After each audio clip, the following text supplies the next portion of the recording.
Hello and welcome to all you Sagittarians out there. This is your monthly horoscope for November of 2021. And of course, for some of you, a happy birthday for the born, early born Sagittarians.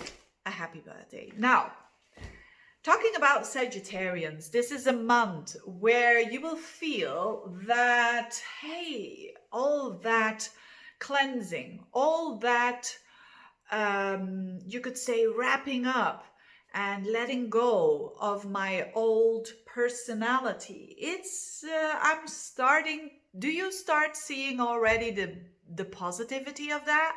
If you do, write it down in the comments. I'm very curious how you guys out there who have, like me, a rising sign of Sagittarius or a sun sign, to a lesser extent the moon in Sagittarius, how you are dealing with all this time, months and months, that you had the south node in your sign.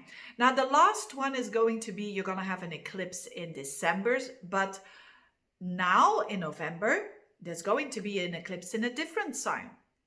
And that is a sneak preview for the rest of 2022. So for January and the whole year, this is the new kind of vibe, so to speak. So the energy will be a bit less about I'm dealing with the wrapping up of this cycle of my life path, because lots of Sagittarians, I've seen a lot of Sagittarians who've been telling me that, and I feel that as well as a Sagittarius rising, that yes, parts of you have died, haven't they? And good parts. They needed to die. They had to do with your personality. They had to do with your upbringing. It might have served you for a long time, but now it's done and you're up for something new. And someone or some people have shown that to you with the North Node in your 7th house. And be grateful for that, whether it is for better or for worse, be grateful for that, because it has changed you. And it was supposed to be like that the old narratives that you're talking to yourself has gone. And it doesn't matter what age you are. There is a huge shift, that there is a huge death, so to speak, that has happened with the Sagittarians. And it has to do, of course, with their mindset, how they see themselves in the world. So you could have had a mindset, for instance, like, hey, I always have to help out others and I do that a bit too much, but hey, and now you're saying, I have to do it 50-50. Or it's a mindset of, hey, I'm alone and I'm going to be alone for the rest of my life. I'm not going to let in everybody, although that's a weird thing to do when you have a Sag energy in you. But anyways, it could be. Maybe you have some more Scorpio energy, which is possible, because a lot of you Sagittarians have like Venus in Scorpio or maybe Mercury in Scorpio and whatnot. But you could say, like, the old me was very protective, not gonna let anyone in, just not to get hurt. And now you're saying, hey, that's old way of living. I want to experience love. And what do you have to do when you want to experience love? You have to be vulnerable. But hey, I'm still there. I'm a human being, and I can deal with that. I can deal when other people are not wanting to do what I like them to do. It's their right, and I can deal with that. And that's the way how I changed myself. So there's a lot of shifts of personality traits that you had, and you're not the same anymore. But now the focus will be on your 12th house and your 6th house, where those eclipses are going to happen. Not only now in November, on the 19th of November, you're going to have at 27 degrees Taurus an eclipse, a lunar one, a partial lunar eclipse. And that's going to highlight your 6th house. And that's very beautiful. Why? Because this eclipse belongs to the Saros cycle 5 South, and that's a very positive one. It's about it's about Sagittarius. It's about Sagittarius energy, you could say, because it's very enjoyable, it's very light, it's very having pleasure in life. And that is quite rare, because most eclipses, they belong to dreadful eclipse families. But anyway, this is a very positive one. Another positive thing is because the moon will be together with the North Node. Although the North Node is at 1 degree of Gemini, which is another sign, of course, but that's the very end of, it touches the very end of Taurus, where the moon is. So that moon together with the North Node is about new things, new growth cycles. And the moon is about new emotional attachment. So in the sixth house, that shows either a new job that a lot of Sagittarians are going for, or a new routine, a new health routine, or some newness in the way of their day-to-day life that will ground them, because it's in Taurus after all. So that is good news. I'm certainly looking forward to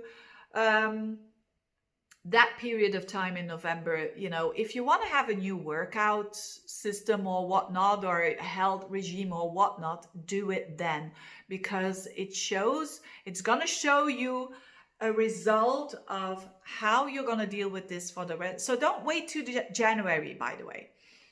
Make already some arrangements, or maybe also some plans so that you can implement it in January. But do the steps already now, because it's going to give you a lot of success there and a lot of growth, which is what the North Node wants. It could mean your routines, how you, through the work area that you're doing, that you're implementing new ones, and that can give you a lot of easiness, so to speak. And with the South Node in your 12th house, it's all, and that's going to be in your 12th house for the whole of next year. That is about deleting old habits. So it's not done with the old karma. It's the South Node in the 12th house is a lot about old habits that need to go. Old bad habits, that is, whether it is a little one or a big one, it doesn't matter. But it's a good energy to delete them. And very often, like for instance, let's say you eat a lot of sugar, it's a good time to start already and implement that, to cut that out of your diet. And you're going to improve your health because of that. That's the sixth house. That's why when you're working on the sixth house, you're doing good for the 12th house and vice versa. So that gets you out of hospitals, out of clinics, out of prison, out of, all of these things that keep you bounded, in a very negative way, which is the 12th house in a negative way. It's addictions, basically, the 12th house. So, but again, this is not just for November, it's for the whole year. And it's by grounding yourself. It's by really, specifically for you, Sagittarians, it's by doing grounding stuff. Working can be grounding as well. And doing this in a regular basis, in a consistent way, and that can really, really help you out. So that's a bit the energy. Now, another thing that I truly, oh yes, you have Mars in Scorpio as well for the whole month. So that can be a bit restless though.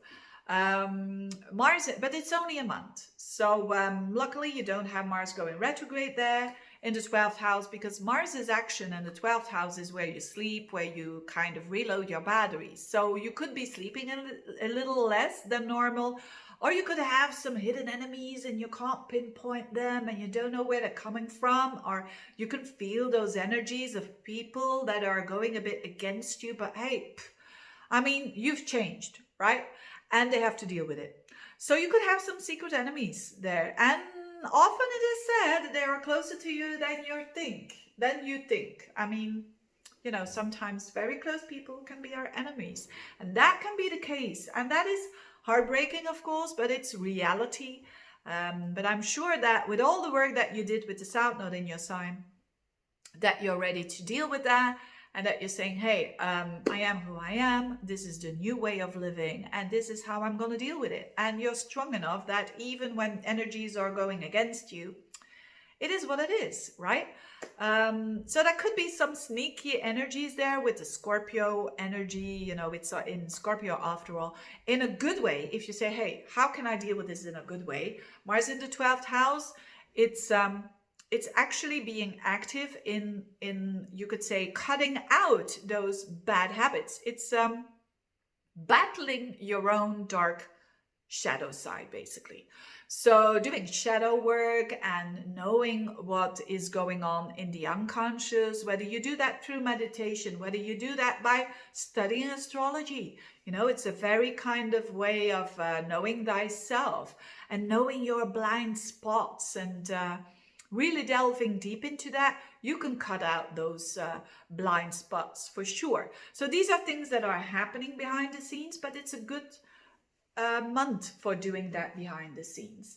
Now, and another thing that I really love about this month is the Venus in Capricorn in your second house. Wow, that is something to look forward to, because we are going to have that Venus retrograde in the future. I'm going to talk about it more in the next upcoming monthly horoscopes, but already it goes into its shadow period on the 18th.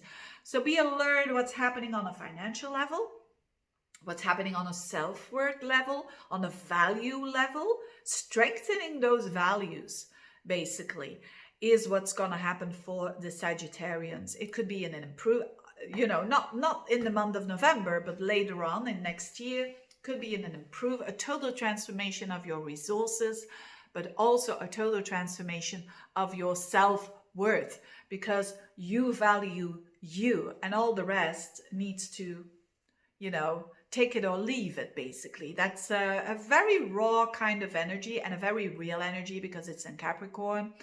So, but also on a financial level, if you've been struggling lately, there could be, because of the efforts that you did, there could be some, especially when Mars is going to be in Capricorn again, but that's for the future.